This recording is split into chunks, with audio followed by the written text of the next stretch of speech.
carta aos Hebreus, Epístola aos Hebreus, capítulo 5, e eu peço que você mantenha a sua Bíblia aberta nesta carta, porque nós leremos durante a mensagem outras partes da carta aos Hebreus, mas inicialmente nós leremos Hebreus capítulo 5, versos 11 a 14. Com a mensagem desta noite nós estamos encerrando a série do mês de outubro, Fechado para a Reforma, e já trabalhamos aqui ao longo deste mês a reforma no período dos juízes, a reforma no período dos reis, a reforma no período dos profetas, e também na semana passada o nosso irmão Anderson ministrou na carta aos Gálatas a reforma no período dos apóstolos. E uma coisa bem interessante, se você estava presente aqui ou acompanhou depois a pregação que foi compartilhada pelo canal do YouTube da igreja, é que Paulo, que havia começado a sua viagem missionária, a sua primeira viagem missionária, tendo passado naquela região, ele percebeu que os judaizantes estavam já sorrateiramente tentando desviar os gentios ou impondo uma carga sobre os gentios, um outro evangelho que não fosse o evangelho pregado por ele. Então nós fomos advertidos. Nesta noite nós vamos ver um outro aspecto que aconteceu períodos um pouco mais tarde, mas também uma ameaça à fé genuína no nosso Senhor Jesus Cristo. Se você leu a pastoral do boletim, você já sabe que um dos solas da reforma, que também amplamente foi divulgado na semana passada, todos os solas, mas eu quero enfatizar nessa noite solas Christus, ou seja, solos Cristo, somente a suficiência de Jesus. Então, se você não pôde ler a pastoral, eu recomendo que você faça isso que compartilhamos no nosso boletim, porque esta carta, a carta aos Hebreus, ela trará para nós, de forma linda, uma exposição da superioridade de Cristo, a maravilha de Jesus. O tema desta carta, se você quer dar um tema, seria: Cristo é melhor do que todos. Cristo é superior a todos. E nós vamos entender daqui a pouco o porquê desta palavra. Mas agora façamos a leitura então, igreja, a uma só voz, capítulo 5 de Hebreus, de versos 11 a 14. Eu quero pedir aos irmãos da mídia que leiam, que avancem a leitura. Nós vamos até o capítulo 6, então ampliando um pouco mais a leitura, do capítulo 5, do verso 11, até o capítulo 6, no versículo de número 3. Tá bom, igreja? Vamos ler todo esse trecho. Leiamos. A esse respeito temos muitas coisas que dizer e difíceis de explicar, porquanto vos tendes tornado tardios em ouvir. Pois, com efeito, quando devíeis ser mestres, atendendo ao tempo decorrido, tendes novamente necessidade de alguém que vos ensine de novo quais são os princípios elementares dos oráculos de Deus. Assim, vos tornastes como necessitados de leite e não de alimento sólido. Ora, todo aquele que se alimenta de leite é inexperiente na palavra da justiça, porque é criança. Mas o alimento sólido é para os adultos, para aqueles que pela prática têm as suas faculdades exercitadas para discernir não somente o bem, mas também o mal. Por isso, pondo de parte os princípios elementares da doutrina de Cristo, deixemo-nos levar para o que é perfeito, não lançando de novo a base do arrependimento de obras mortas e da fé em Deus, o ensino de batismos e da imposição de mãos, da ressurreição dos mortos e do juízo eterno. Isso faremos se Deus permitir. Amém. Oremos mais uma vez, igreja. Pai, a Tua palavra mais uma vez foi lida e pedimos a iluminação do Teu Santo Espírito ao Teu servo para expor, a partir desta passagem e outras passagens que leremos na carta aos Hebreus, Que o Senhor me ilumine para pregar a Tua palavra nessa noite. E que o Senhor ilumine também cada um dos meus irmãos e irmãs presentes aqui, para que entendamos o ensinamento do Senhor a partir desta passagem bíblica. Nós oramos também por aqueles que estão em seus lares e que eles também sejam edificados com a exposição da Tua palavra, em nome de Jesus. Amém. Cristo é melhor do que todos. Cristo é superior. Quero compartilhar algo que confesso aos irmãos que há alguns anos atrás me assustou muito.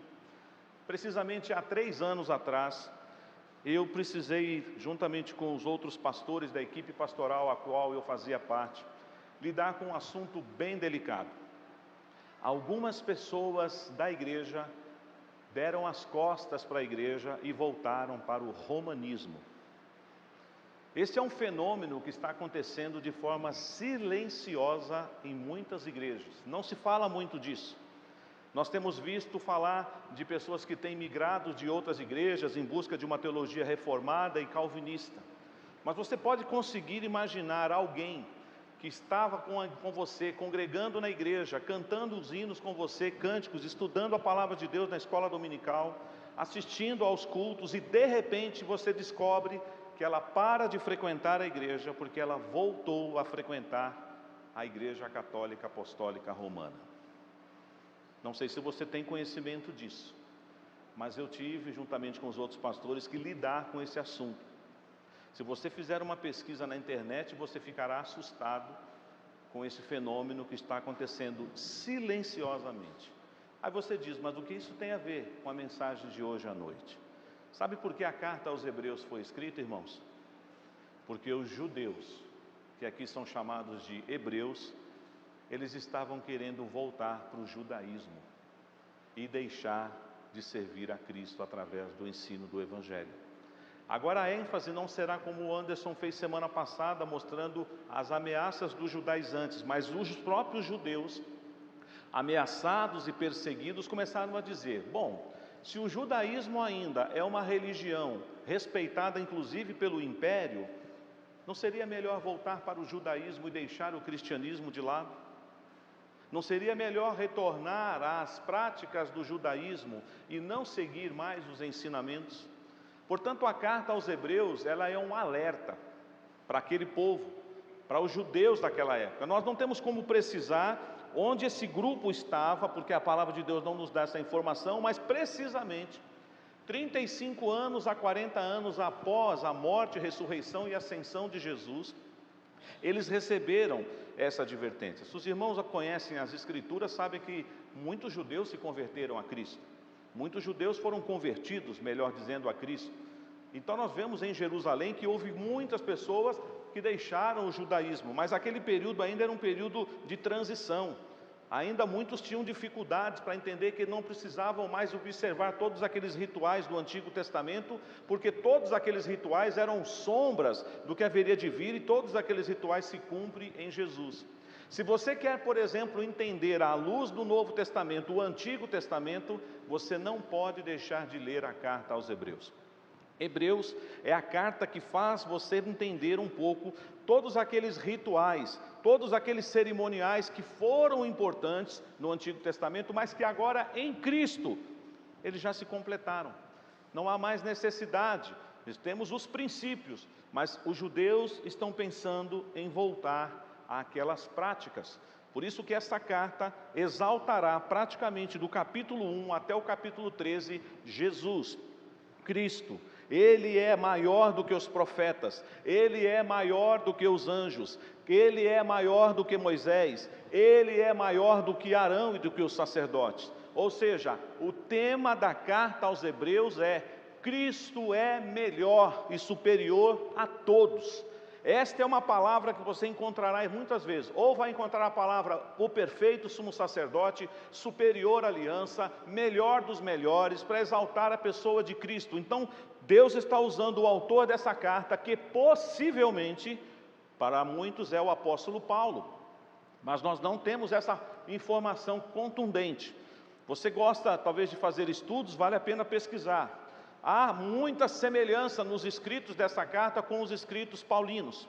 Por isso que alguns atribuem essa carta à autoria de Paulo, principalmente quando você vai ao capítulo 13. Eu quero te convidar para você ir comigo lá, onde você encontra no finalzinho da carta aos Hebreus, no capítulo 13, e aí dá a entender que pode ser Paulo que está falando aqui, mas ainda assim, nós não temos como afirmar. Então olha só, meus irmãos, o que nos diz o versos 23, 24 e 25 da carta aos Hebreus, os 3 últimos versículos lá no capítulo 13. Vamos ler juntos, igreja? Notifico-vos que o irmão Timóteo foi posto em liberdade, com ele, caso venha logo, vos verei. Saudai todos os vossos guias, bem como todos os santos. Os da Itália vos saúdam. A graça seja com todos vós. Por causa desses 3 versos, algumas pessoas atribuem a autoria da carta aos Hebreus a Paulo, porque aqui ele menciona quem? Timóteo. E Paulo falava muito de Timóteo. Então ele dá uma notícia: Timóteo foi liberto. E se eu também for liberto, eu quero ir estar com vocês. Então é possível, embora nós falamos, mas Paulo não foi levantado por Deus para ser o apóstolo dos gentios, mas também Paulo teria todas as condições de escrever uma carta exortativa, de alerta para o povo judeu. Sim ou não, irmãos? Ele aprendeu aos pés de Gamaliel. Ele seria talvez hoje um PhD, um doutor em Antigo Testamento. Então ele poderia muito bem ser o autor. Mas nós sabemos que o autor humano não aparece o seu nome.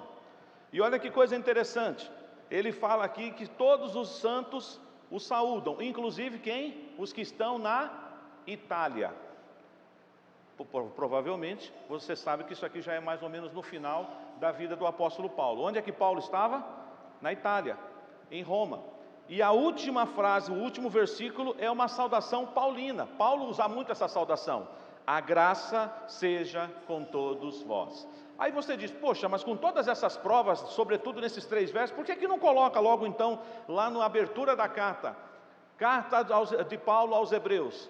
Porque alguns dizem que era um período de muita perseguição, e talvez o autor preferiu ocultar o seu nome, para não se identificar quem é que estava enviando aquela carta. Eu só estou trazendo essa informação a título de conhecimento dos irmãos, não é o mais importante. Mas se você falar então a partir de hoje, eu acho que é Paulo, pastor. Tem gente que acha que é Lucas, tem gente que vai achar que é um outro apóstolo, mas o Espírito Santo de Deus inspirou alguém para essa carta estar registrada. Se não, queridos, ela não estaria no cânon sagrado. Porque uma das condições para um livro, uma carta ser escolhido para entrar na Bíblia era a autenticidade apostólica. Então, é possível que tenha sido Paulo. Mas então, queridos, Paulo ou outro autor, mas o Espírito Santo de Deus usando alguém, vai preparar esses amados irmãos judeus convertidos a Cristo, que estão sofrendo ameaças, ou por causa das fortes perseguições que estão sofrendo, eles estão pensando em voltar à tradição deles. Como eu contei a ilustração e que me chocou quando eu fiquei sabendo, até porque eu vim do romanismo, eu estava inserido naquela idolatria, eu estava mergulhado naquela religiosidade, porque eu não conhecia Cristo, e aí eu fico imaginando como alguém que não estava mais naquele contexto, volta àquele contexto. Isso está acontecendo, irmãos, de forma sutil, velada, e para vocês não acharem que é em outras igrejas, isso tem acontecido inclusive em alguns arraiais presbiterianos. É triste, preocupante. Portanto, essa mensagem também é um alerta para nós. De vez em quando você fica flertando com o passado. Lembra do povo de Israel no passado? De vez em quando o povo do passado murmurava no deserto e queria fazer o quê? Voltar para o Egito.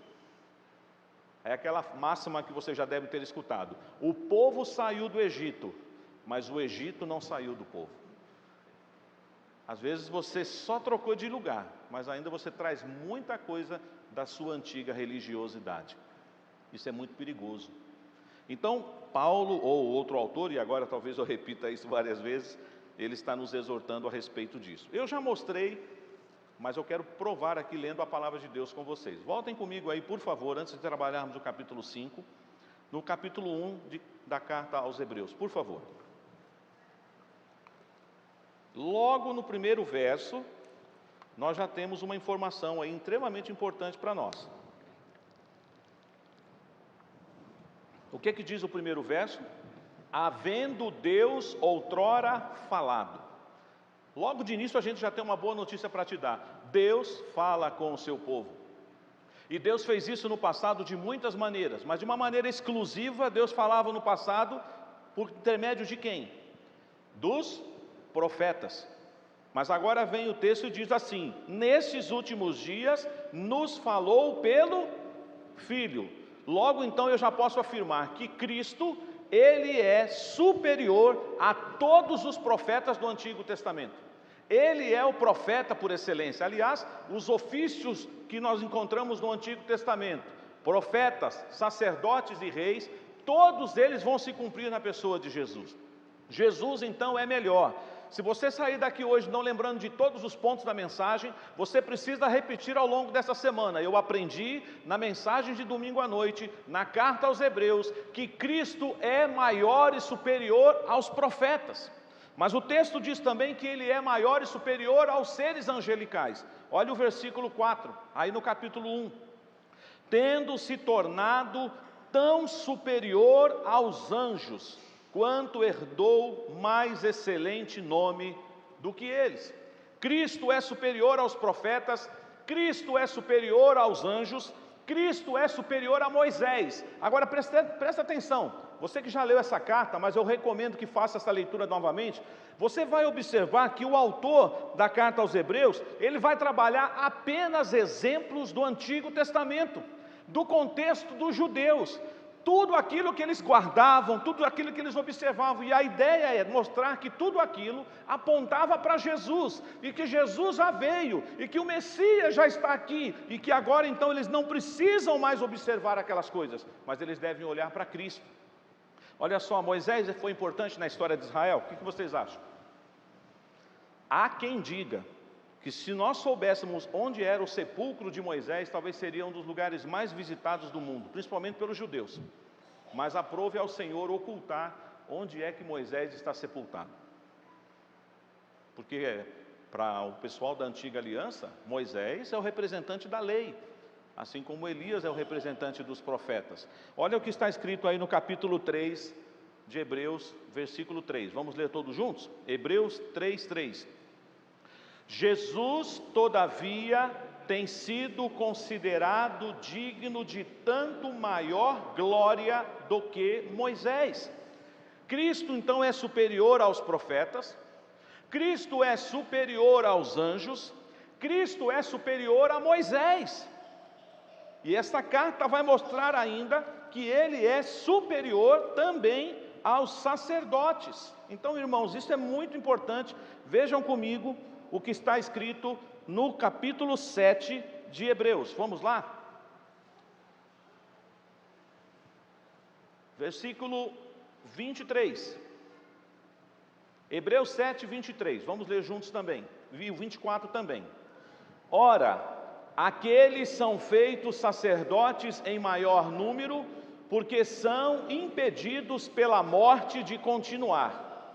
Este, no entanto, porque continua para sempre, tem o seu sacerdócio imutável. Vamos ver o 25 também. Por isso, também pode salvar totalmente os que por ele se chegam a Deus, vivendo sempre para interceder por eles. Jesus não é da ordem de Arão. Jesus é sacerdote segundo a ordem de Melquisedeque. E daqui a pouco nós vamos voltar a falar sobre isso. Percebam, irmãos, a carta aos Hebreus, praticamente do capítulo 1 ao capítulo 13, ela vai exaltar a pessoa de Jesus. Somente Cristo, Ele é maior do que os profetas, Ele é maior do que os anjos, Ele é maior do que Moisés, Ele é maior do que Arão. Ele é o supremo sumo sacerdote, Ele é o mediador de uma nova aliança. Essa carta então nos apresenta isso.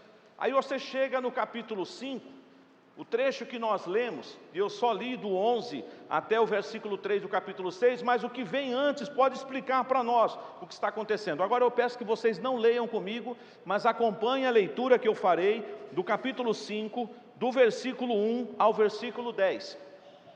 Para você entender um pouco daquilo que ele começa a falar no verso 11. A este respeito, temos muitas coisas que dizer e difíceis de explicar.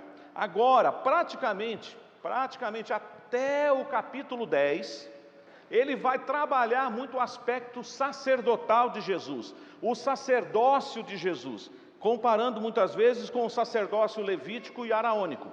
Vejam, irmãos, então, o que a palavra de Deus nos diz, do versículo 1 ao 10 do capítulo 5. Porque todo sumo sacerdote, sendo tomado dentre os homens, é constituído nas coisas concernentes a Deus, a favor dos homens, para oferecer tanto dons como sacrifícios pelos pecados. E é capaz de condoer-se dos ignorantes e dos que erram, pois também ele mesmo está rodeado de fraquezas. E por esta razão, deve oferecer sacrifícios pelos pecados, tanto do povo como de si mesmo. Ninguém, pois, toma esta honra para si mesmo, senão quando chamado por Deus, como aconteceu com Arão. Assim também Cristo, a si mesmo, não se glorificou para se tornar sumo sacerdote, mas o glorificou aquele que lhe disse: Tu és meu filho, eu hoje te gerei. Como em outro lugar também diz: Tu és sacerdote para sempre, segundo a ordem de Melquisedeque.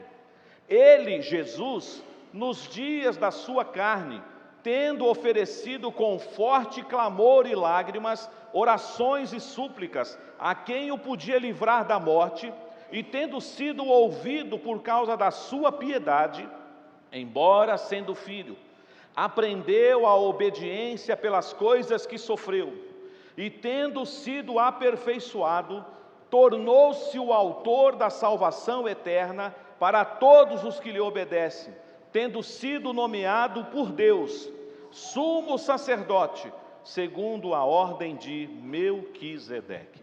Irmãos e irmãs, nós temos um sumo sacerdote.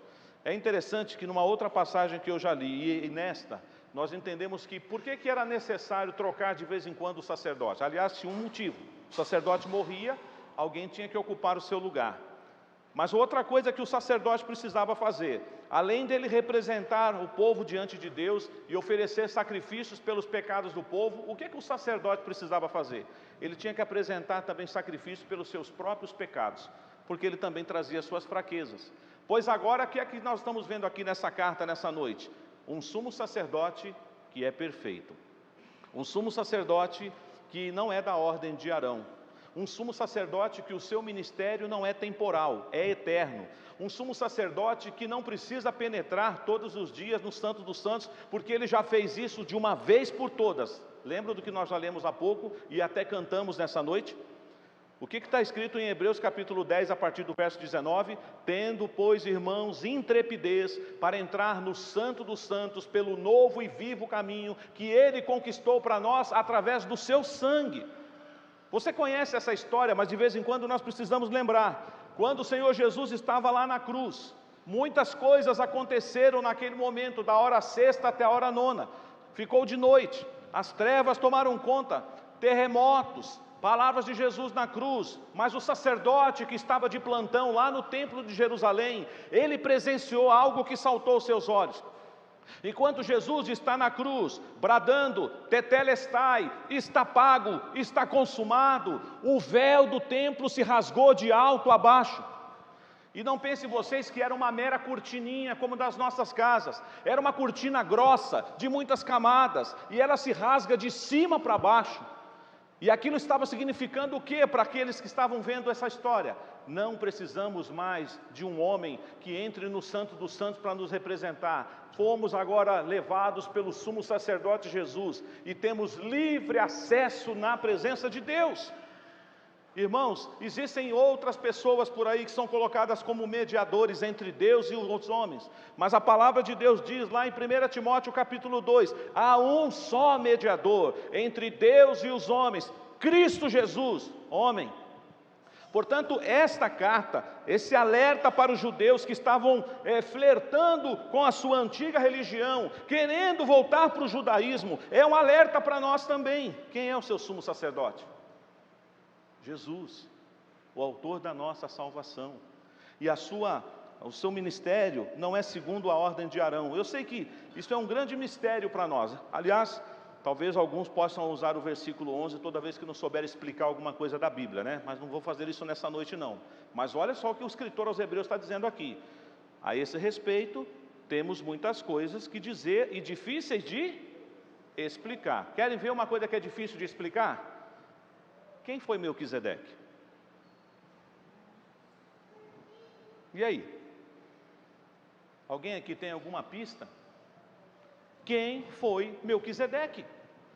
Porque se a palavra de Deus está dizendo que Jesus não é sacerdote segundo Arão e segundo a ordem de Melquisedeque, da onde é que surgiu esse homem? Quem é esse sacerdote? Você certamente já deve ter escutado esse nome lá em Gênesis. A palavra de Deus diz que apareceu um homem diante de Abraão, chamado Melquisedeque, rei de Salém, sacerdote de Deus. E o que foi que Abraão fez diante desse homem, após receber a bênção sacerdotal? Entregou o dízimo, antes da lei. Então o dízimo vem antes inclusive da lei de Moisés. Abraão, depois daquele conflito com aqueles reis, ele então agora consagra ao Senhor o seu dízimo na presença desse sacerdote. Nunca mais você vai ver esse personagem no Antigo Testamento. Aí você vai no Salmo 110, um salmo messiânico, e este salmo diz, conforme está sendo citado aqui: tu és sacerdote para sempre segundo a ordem de Melquisedeque. Apenas lá em Gênesis, nos Salmos e nos versículos que nós estamos lendo aqui em Hebreus é que aparece ele. E chega a dizer em algum ponto aqui na carta aos Hebreus que ele não teve pai, que ele não teve mãe, que não teve inícios de dias e não teve fim. Aí você fala, como assim? Alguém que não nasceu de pai, de mãe, alguém que não teve nenhum primeiro dia e não sabe qual é o último dia. Alguns podem falar assim que era de fato ali uma manifestação de Deus na presença de Abraão. E Jesus veio e diz, eu não sou sacerdote segundo Arão. Um sacerdócio que podia falhar. E falhou. Os irmãos conhecem a história da família de Arão? Arão tinha alguns filhos. 2 daqueles 4 filhos de Arão fizeram algo muito feio diante de Deus. Sacerdotes. Nós já tivemos aquela mensagem há 15 dias atrás aqui, da dura exortação que Deus trouxe pelo profeta Malaquias contra os sacerdotes. Já ouviram falar da história de Nadab e Abiú? Nadab e Abiú eram filhos de Arão, eles eram sacerdotes. Um dia, eles estavam de fogo, trouxeram fogo estranho na presença de Deus, e Deus derramou fogo do céu e fulminantemente consumiu os 2 filhos de Arão. E Deus ainda disse o que? Para Moisés e para Arão: mostrarei a minha santidade diante daqueles que se aproximarem de mim. Esse é o nosso Deus, um Deus puro, um Deus zeloso, e nós às vezes esquecemos disso.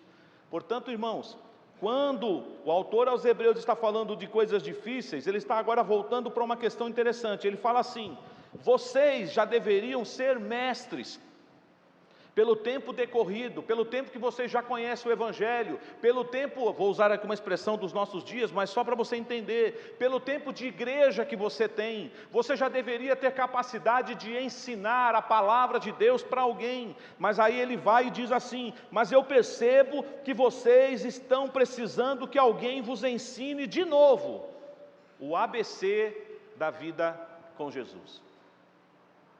Vou fazer uma analogia aqui com a nossa escola bíblica dominical. Nossa escola dominical tem uma estrutura, certo?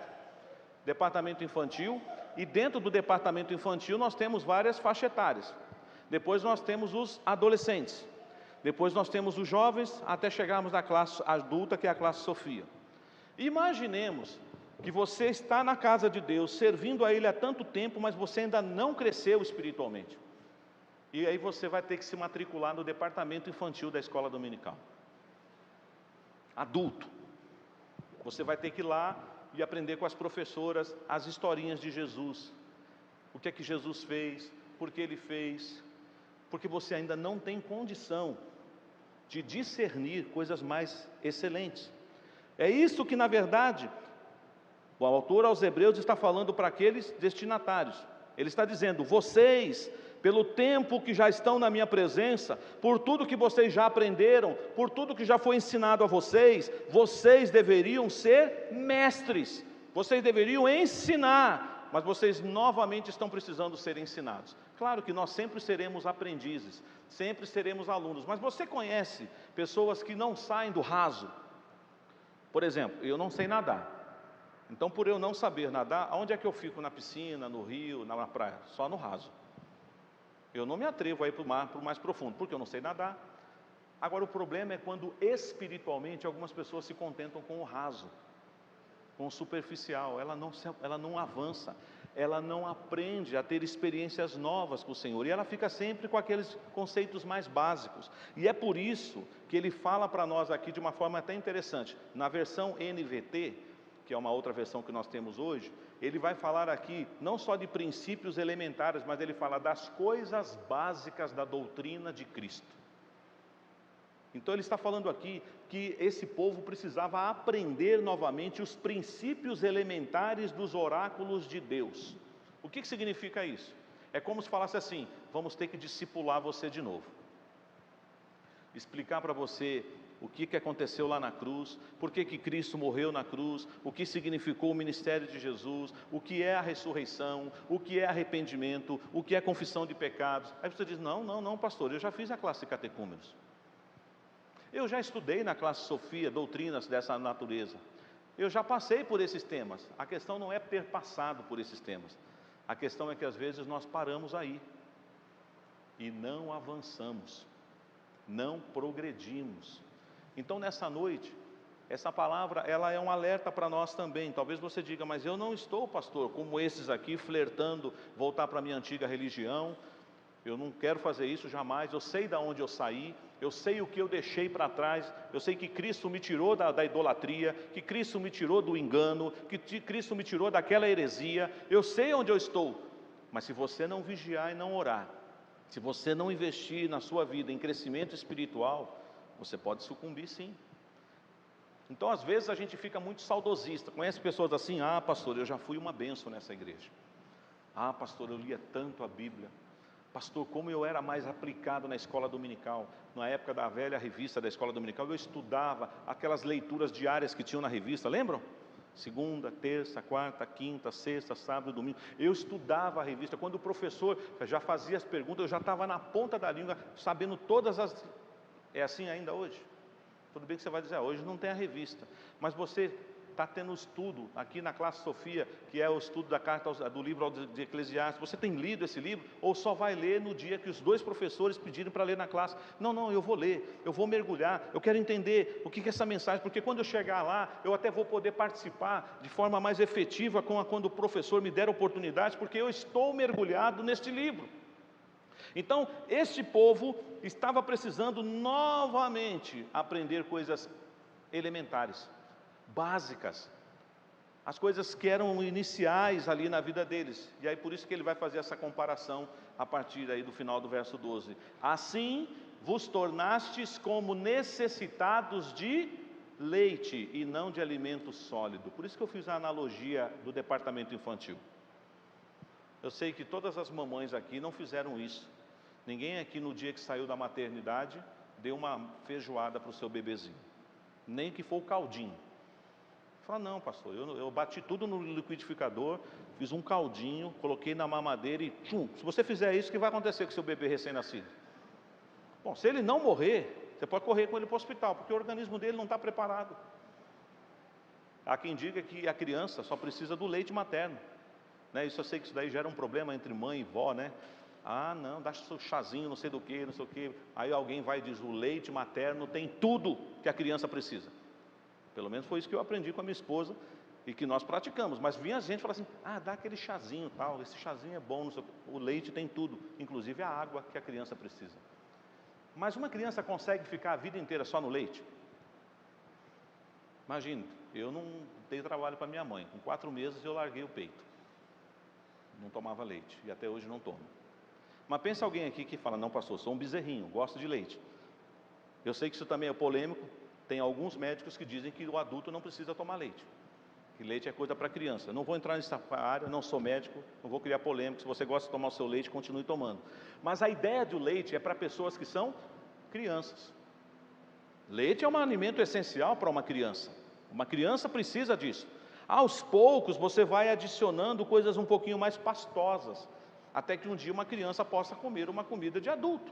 Aí exatamente ele já vai estar mais avançado, ele já pode mastigar, os dentinhos já começaram a sair. Agora pense alguém que não cresce, que não desenvolve.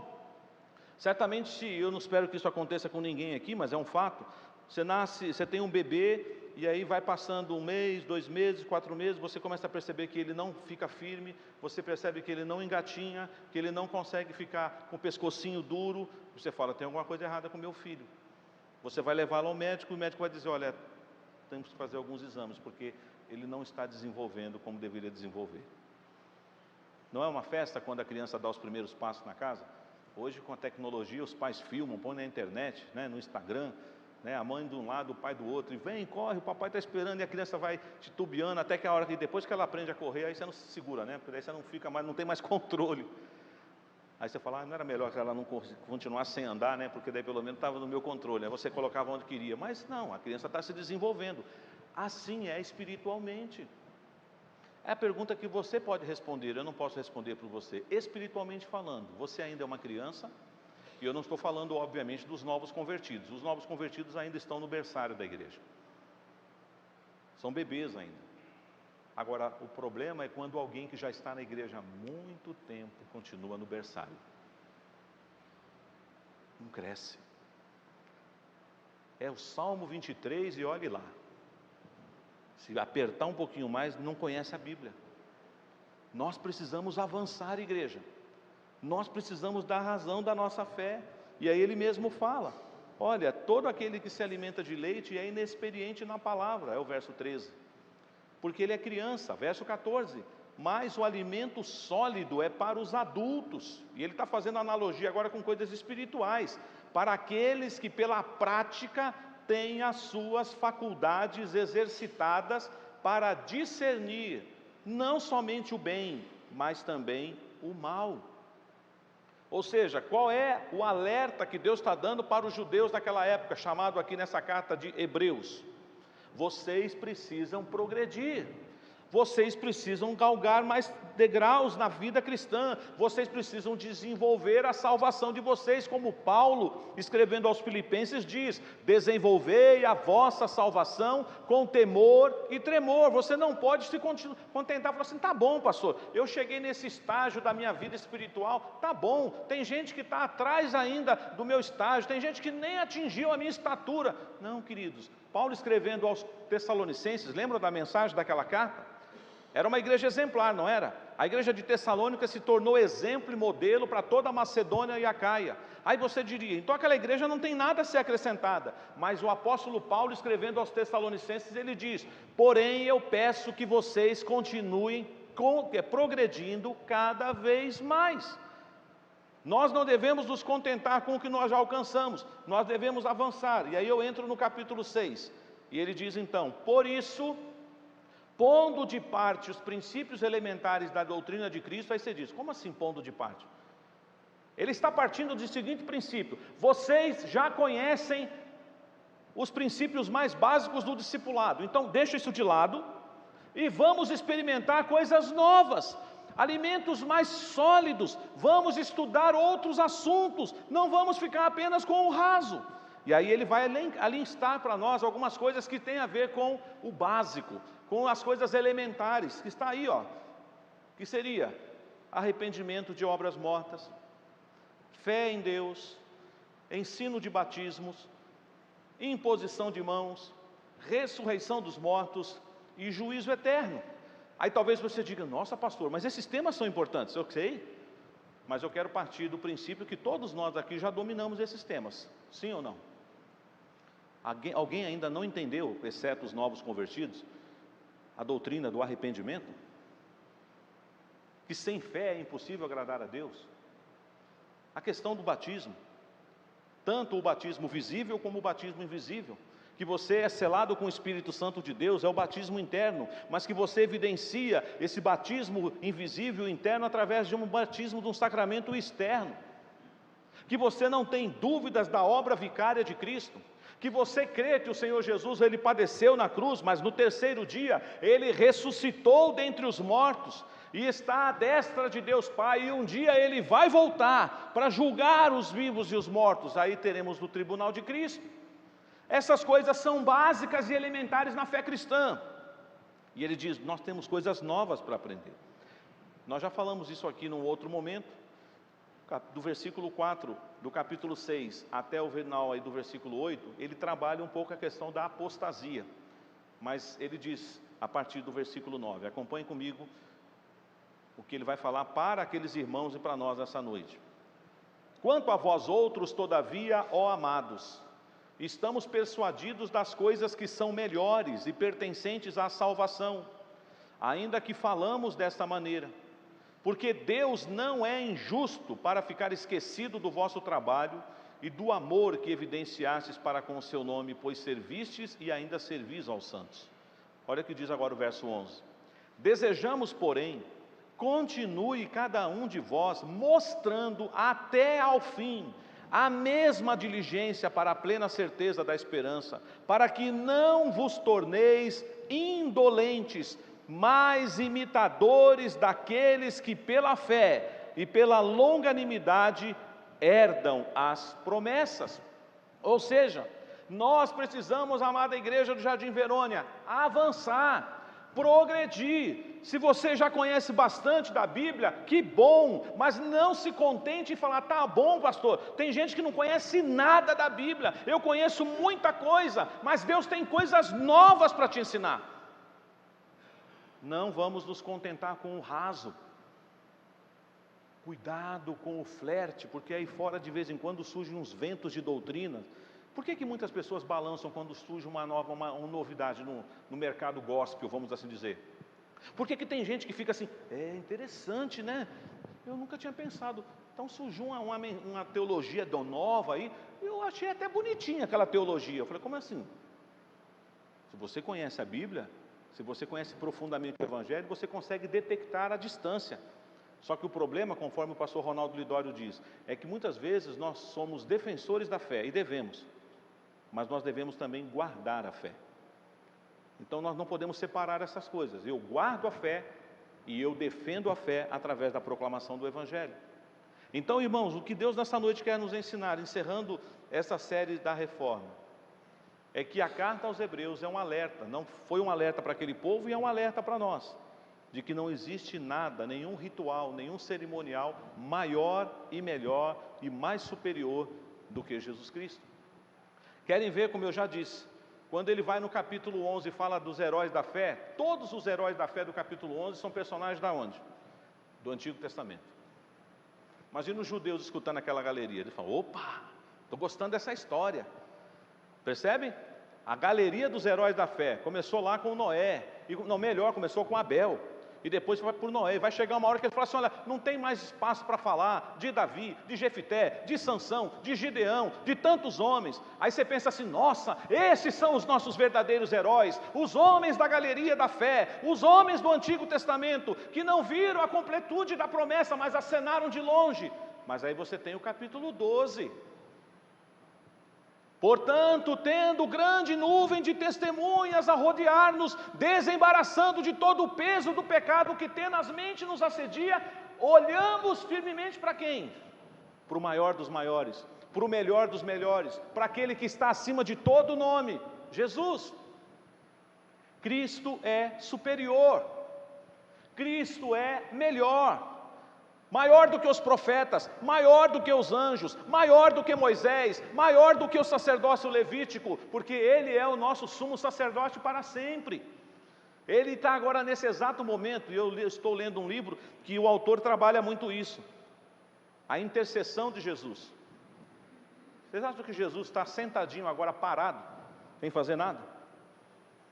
Ele está à destra de Deus Pai, intercedendo por nós. Ele é o nosso advogado, Ele é o nosso intercessor. Isso não alegra o seu coração? Nós temos o Espírito Santo que nos auxilia nas orações, porque nós não sabemos orar como convém, e Ele traduz as nossas orações com gemidos inexprimíveis, mas nós temos a destra do Pai, Jesus, intercedendo por nós. Este é o nosso sumo sacerdote, este que inaugurou um novo tempo, por isso eu posso adentrar no Santo dos Santos, e eu posso ter acesso à presença do Pai pela mediação do Filho. E Ele, de uma vez por todas, apresentou o sacrifício vivo e cabal, que foi a sua própria vida na cruz. Por isso Ele é o Cordeiro de Deus, que tira o pecado do mundo. Esses irmãos aqui estavam flertando com o judaísmo, como infelizmente tem gente querendo voltar para a antiga religião que dominou o nosso país por muito tempo. Não sabia disso não, pastor. Isso não é divulgado na televisão e não vai passar mesmo. Você não vai ver nenhuma nota no Jornal Nacional, mas está acontecendo por aí. Pessoas estão abandonando as fileiras das nossas igrejas. Aí talvez você diga, pastor, não é eleito, né? Porque se fosse eleito não fazia isso. Eu sei, querido, eu não estou entrando nesse particular hoje. Mas eu quero chamar a sua atenção que isso está acontecendo. Isso até é sinais dos tempos. A palavra de Deus já avisou que isso aconteceria. Mas não assusta você? Não entristece você? Saber que alguém dá as costas para a verdade, para o evangelho genuíno e puro, e volta para a mariolatria, para a idolatria. E nós não devemos ter medo de falar. Eu sei que isso é perigoso, podemos sofrer retaliações, mas nós temos que falar a verdade, porque só há um mediador entre Deus e os homens, Cristo Jesus, homem, o nosso bendito sumo sacerdote, não segundo a ordem de Arão, mas segundo a ordem de Melquisedeque. Voltando a falar da analogia que eu fiz da escola dominical, espiritualmente falando, você está frequentando o departamento infantil da igreja? Não, pastor, o senhor nunca me viu na classe Sofia? Eu sou da classe Luz do Mundo. Eu estou fazendo a classe de catecúmenos, eu sou da classe de Paulo de Tarso. Mas às vezes você pode espiritualmente estar mais para a classe do departamento infantil. Ai, que bom, pastor, eu já evoluí um pouco, cresci, amadureci. Eu já sou um adolescente espiritualmente falando. Que bom. Vai nessa força, meu irmão. Vai nessa força, minha irmã. Rumo à juventude espiritual. Porque daqui a pouco você vai atingir a maturidade espiritual. Aí você diz, chega, né, pastor? Atingiu o ápice. Não, não. Quando é que você desmatricula dessa escola chamada Discipulado de Jesus? Nunca. Nunca.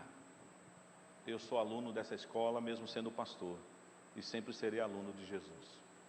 Cristo é melhor. Cristo é superior. Essa é a ênfase que a carta aos Hebreus nos dá.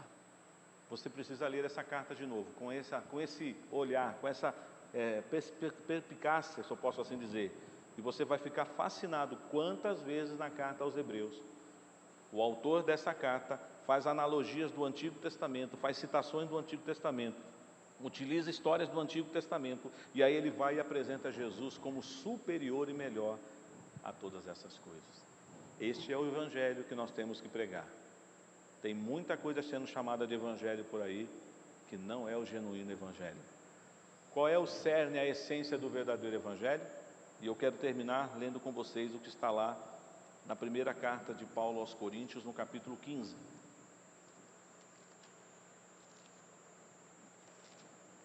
Primeira Coríntios, capítulo 15. Estas palavras são maravilhosas. Vamos ler do versículo 1 até o versículo 4. O texto continua, mas nós vamos parar até aqui, do 1 ao 4, 1 Coríntios 15. Leiamos, igreja. Irmãos, venho lembrar-vos o evangelho que vos anunciei, o qual recebestes e no qual ainda perseverais. Por ele também sois salvos, se retiverdes a palavra tal como vô-la preguei, a menos que tenhais crido em vão. Antes de tudo vos entreguei o que também recebi, que Cristo morreu pelos nossos pecados, segundo as Escrituras, e que foi sepultado e ressuscitou ao terceiro dia, segundo as Escrituras. Este é o resumo do Evangelho de Jesus que nós precisamos viver e proclamar. Não tem nada superior a Jesus. O próprio Deus diz, depois de ele ter cumprido cabalmente a sua missão, o seu ministério, o Senhor o exaltou e lhe deu um nome que está sobre todo nome, pelo qual importa que nós sejamos salvos. A ele toda a honra e toda a glória pelos séculos dos séculos. Amém.